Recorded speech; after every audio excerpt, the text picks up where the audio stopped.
이렇게 말씀 제목을 새벽은 옵니다 라고 이렇게 정한 이유는요, 시편 22편이요 위에 보면 나와 있듯이 아옐렛 사할의 맞춘이라고 이렇게 맞춘 노래라고 나와 있거든요. 이 아할렛 사할이 무슨 말이냐면 새벽의 암사슴이라는 뜻이에요. 아침의 암사슴이라고도 하거든요. 뭐 그렇게 불러야 아침에 뭐 암사슴처럼 불러야 된다라는 의미도 있기는 하지만 저에게는 좀 그렇게 다가오더라고요. 지금 다윗의 상황이 사울에게 쫓기고 있는 상황이었거든요. 어둠이 가득한 그의 인생의 상황 가운데 그는 하나님 앞에 절규할 수밖에 없었거든요. 그런데 우리는 알고 있죠. 여러분, 시편 이게 22편이라는 걸 기억하셔야 돼요. 시편 22편을 통과해야지만 시편 23편이 옵니다. 우리가 시편 23편 알잖아요. 여호와는 나의 목자시니 내게 부족함이 없으리로다.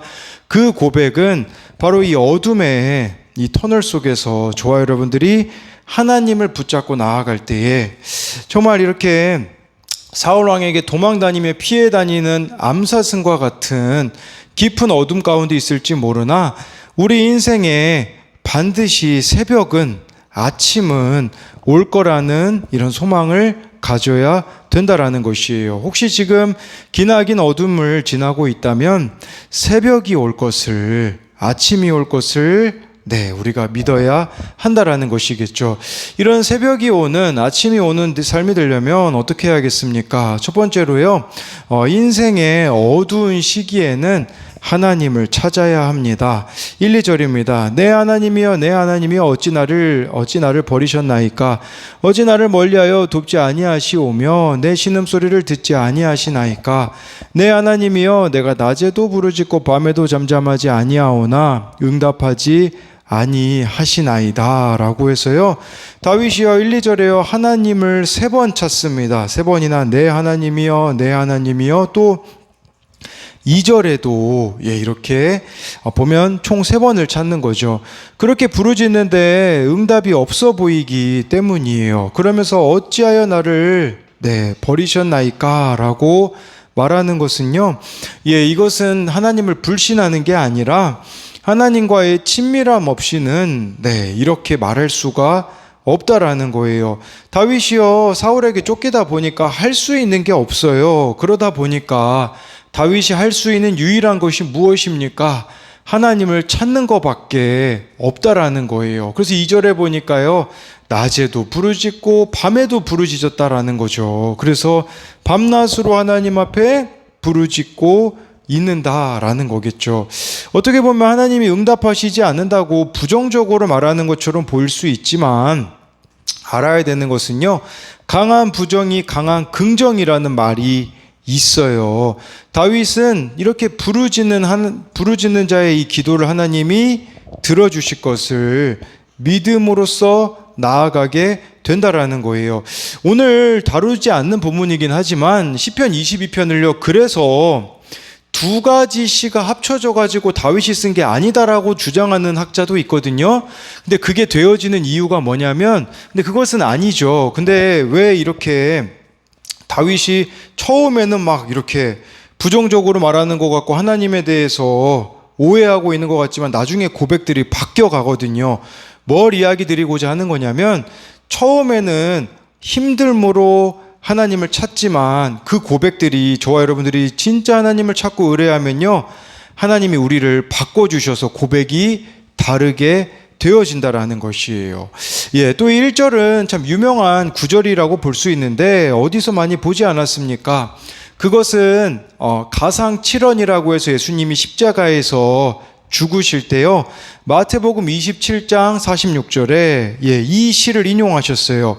제9시쯤에 예수께서 크게 소리질러 이르시되 엘리 엘리 라마 사박다니 하시니 이는 곧 나의 하나님 나의 하나님 어찌하여 나를 버리셨나이까 하는 뜻이라 라고 나와 있어요.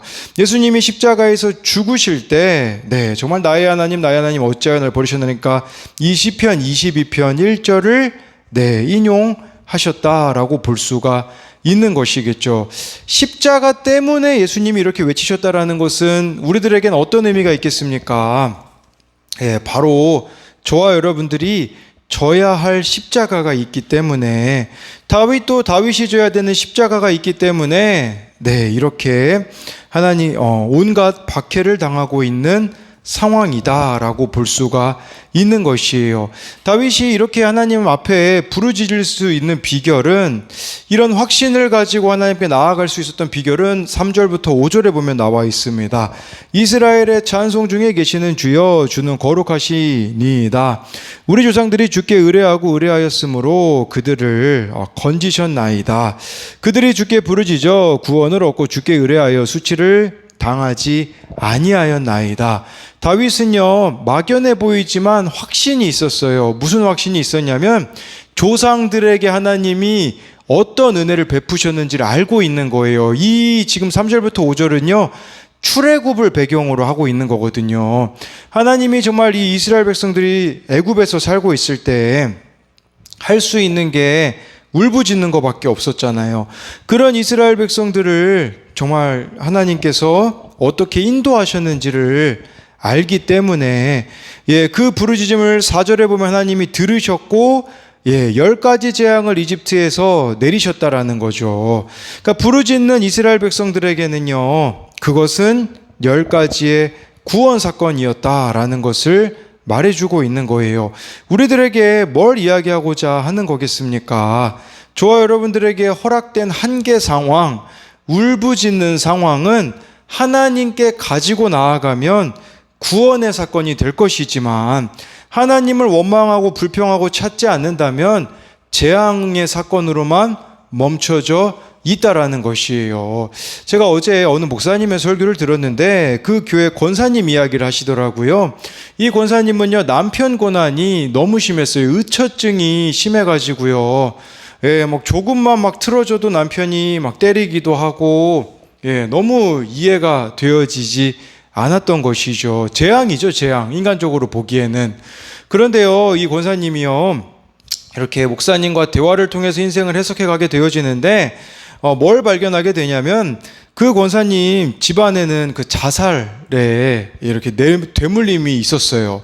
그러다 보니까 자살에 어떻게 보면 가문의 저주같이 그렇게 자살이 내려져 오는 것도 있었고요. 음란이라는 것도 그 가게에 이렇게 흐르는 저주와 같이 있었다라는 것이죠. 근데 권사님이 목사님과 대화를 통해서 인생이 어떻게 해석되어지냐, 결국 이 남편이 그렇게 의처증이 있으니 뭐 자살할 틈을 주겠습니까?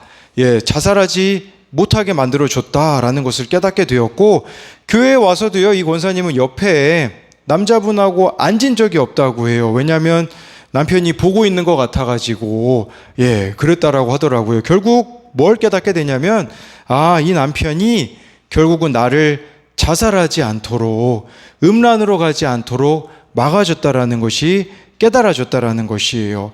저와 여러분들에게도 이해할 수 없는 상황들이 있을 수 있어요. 그러나 그 가운데도 저와 여러분들이 하나님을 신뢰하며 나아간다면 그것은 구원의 사건이 반드시 된다라는 사실입니다. 그래서 이것에 대한 적용 질문은요, 지금 나는 어떠한 고난에 처해 있습니까? 그 가운데 하나님을 찾고 있지 않다면 그 이유는 무엇입니까? 두 번째는요, 나의 구원을 위해서 하나님께서 허락하셨음을 믿고 하나님께 더욱 가까이 나아가고 있습니까? 이러면 구원의 사건이 되겠죠. 아니면 하나님께 가까이 나아가지 않기 때문에 재앙으로만 여기고 있습니까? 그러니까 우리가 흔히 상처라고 말하는 것들이 있잖아요. 하나님께 가지고 나아가면 해석이 되어져서 상처가 덮여질 텐데, 그렇게 하고 있지 않아서 재앙으로만 간직하고 있지는 않느냐라는 것이에요. 우리에게 또 새벽이 오려면요, 두 번째로는요, 나의 밑바닥이 드러나야 됩니다. 6절부터 8절을 보면요, 나는 벌레요 사람이 아니라 사람의 비방거리요 백성의 조롱거리니이다. 나를 보는 자가 다 나를 비웃으며 입술을 비축거리고 머리를 흔들며 말하되 그가 여호와께 의탁하니 구원하실 걸, 그를 기뻐하시니 건지실 걸 하나이다. 다윗이요, 얼마나 많이 사람들에게 비방을 받았는지를 보여주고 있는 것이에요. 너무 조롱을 많이 받으니까 자기를 뭐라고 얘기하냐? 나는 벌레요 사람이 아니라 라고 말하는 것이에요. 네, 저는 이게 그렇게 다가오더라고요. 이 다윗이 나는 죄인입니다라는 이 고백이 되었다라는 생각이 들더라고요. 여러분, 우리에게도 정말 필요한 고백이 있어요. 그것은 뭐냐면 나는 죄인입니다라는 이 고백이 필요하다라는 것이에요. 이 내가 죄인입니다라는 이 고백이 하나님께 들려지기 위해서 우리들에게도요, 무시받는 환경이 있다라는 것을 알아야 합니다. 근데 이것이 안 깨달아지면요, 그 상황 가운데서 우리는 분노하고 혈기를 낼 수밖에 없어요. 저는 이걸 보면서 떠올랐던 게 뭐냐면, 제가 제 모습을 보기 전에 그때 어느 청년이 저에게 우리 교회 청소년부 망했다면서요 라고 말했거든요. 근데 그 비방은요, 맞는 말이었었거든요. 정말 제가 죄인됨을 볼 수 있는 그 기회였었는데 저의 죄인됨이 보여지지 않으니 얼마나 제가 마음으로 그 청년을 미워하고 그리고 나는 그렇지 않다라고 말했던 시간들이 있었는데 정말 저의 죄인됨을 깨닫게 되어지니 그 말이 참 저에게 들을 말이 되었던 것이죠. 저 이걸 보면서 또 한 가지 이제 떠올리게 된 것은 뭐냐면요, 지금 내가 있는 환경이 최고의 환경이라는 것을 또 깨닫게 되어지더라고요. 저와 여러분들이요, 6절의 고백이 이루어지잖아요. 나는 벌레요 사람이 아니라 라는 이 고백이, 나의 죄인됨의 고백이 처해진 환경 가운데 고백이 되어진다면 지금 여러분들에게 처해진 그 환경은 최고의 환경이라는 거죠. 제가 작년부터 이제 기독교 동아리 들어가게 되었잖아요. 기독교 동아리라고 해서 예수님 믿는 아이들이 있는 줄 알고 들어갔더니 20명의 아이들 중에 18명이 믿지 않는 아이들이었거든요. 앞에서 설교할 때 많은 비방과 무시를 당했던 시간들이 저에게도 있었어요. 저의 그때 밑바닥이 드러나게 되더라고요. 그런데요, 밑바닥을 경험하니까 깨닫게 되어지는 것이 있더라고요. 두 가지가 저에게 좀 달라진 부분들이 있었어요. 그건 뭐냐면, 첫 번째는 제가 얼마나 인정받기 좋아하는 자인지를 보게 되더라고요. 그러니까 하나님이 저를 인정받지 못하는 환경으로 밀어 넣으심으로써 제 인생의 밑바닥을 찍는 그 상황이, 환경이 하나님이 저를 다루어 가고 계시다라는 확신이 들었기에 그렇기에 이것이 나에게 허락된 최고의 환경이다라는 고백이 되어지더라고요. 또 한 가지는 뭐였었냐면요, 예전에는 막 설교하면 많은 사람들이 은혜 받았습니다. 막 사람들이 반응해 주는 거에 관심이 많았거든요. 그런데 아무도 제 얘기를 듣지 않는 것과 같은 그 상황이, 환경이 허락되어지자 지금 저에게 깨달아지는 것은 무엇이냐면요, 한 영혼이라고 되어지더라고요. 한 사람만 위해서 설교를 준비하게 되어지는, 한 사람이 들어서 변화되어지면 되겠지라는 마음으로 바뀌어지게 되더라고요. 그러니 저의 밑바닥을 보게 되어지니 이 환경이 나를 하나님께서 겸손하게 하시기에는 최고의 환경이라는 것이 인정이 되었어요. 그렇기에 저와 여러분들에게도요, 필요한 것은요, 인생의 밑바닥이 드러났을 때 하나님을 떠나서는 안 된다는 사실이에요. 11절에도요, 다윗은 나를 멀리하지 마옵소서, 환난이 가까우나 도울 자 없나이다 라고 하잖아요. 여러분, 다윗이 의지할 것이 있었으면요, 이런 고백이 나올 수 있었을까요? 아니에요. 사울 왕에게 쫓길 때 의지할 게 아무것도 없었어요. 여러분, 그때 다윗을 따랐던 사람들이 어떤 사람들입니까? 환난당한 자, 원통한 자, 빚진 자들이었었잖아요. 누구를 의지할 수 있겠습니까? 그렇게 거친 사람들과 다윗이 함께 했을 때 아무도 의지할 수 없었던 것을 보게 되어지는 것이겠죠. 그래서 여기 이제 묵상 간증에 나에게 주신 사명을 보면요, 평생을 바치다시피 한 직장에서 직위의 해제를 당하는 사건을 겪었다라고 하잖아요.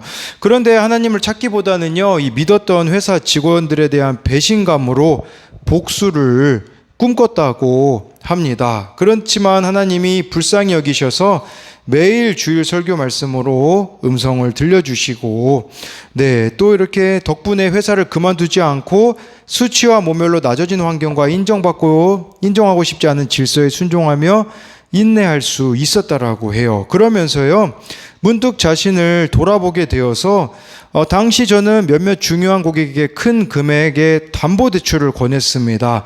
그들에게는 레버러지 투자, 타인의 자본을 지렛대처럼 이용하여 자기 자본의 이익률을 높이는 투자로 큰 수익을 안겨주기 위해서라고 했지만, 근데 그게 자기의 욕심이라는 것이 깨닫게 되어졌대요.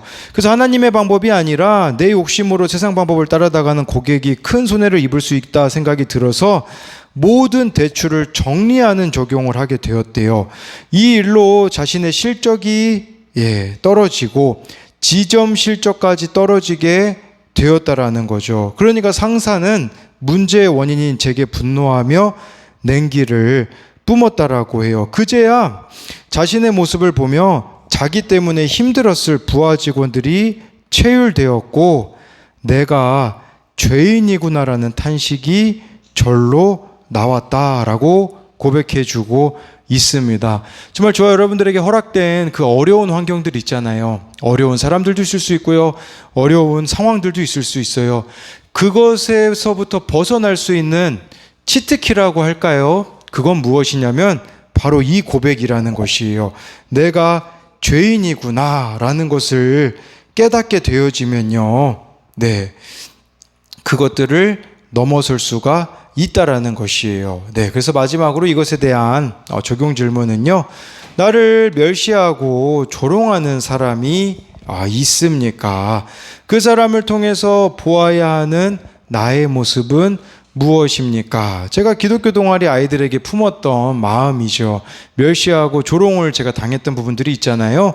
근데 오늘 그런 생각이 들더라고요. 이 아이들이 참 은인이다, 귀하다라는 생각으로 나아가게 되어지더라고요. 두 번째는요, 무시받는 환경에서 하나님께 나아가기에 그곳이 나를 위한 최고의 환경임이 인정됩니까? 여러분, 다윗이 사울에게 무시받아가지고 도망 다니잖아요. 그 도망 다녔던 곳은요, 나중에 다윗이 왕이 됐을 때 전쟁터가 되거든요. 그러니까 변장된 축복이라는 것이겠죠. 이걸 저와 여러분들이 신뢰하며 나아갔으면 좋겠습니다. 제가 기도하고 마치겠습니다. 살아계신 하나님, 내 하나님 어찌하여 나를 버리셨나이까 와 같은 고난이 우리들 가운데 있습니다. 하나님을 밤낮으로 부르짖지만 응답하지 않는 것과 같은 상황들이 있습니다.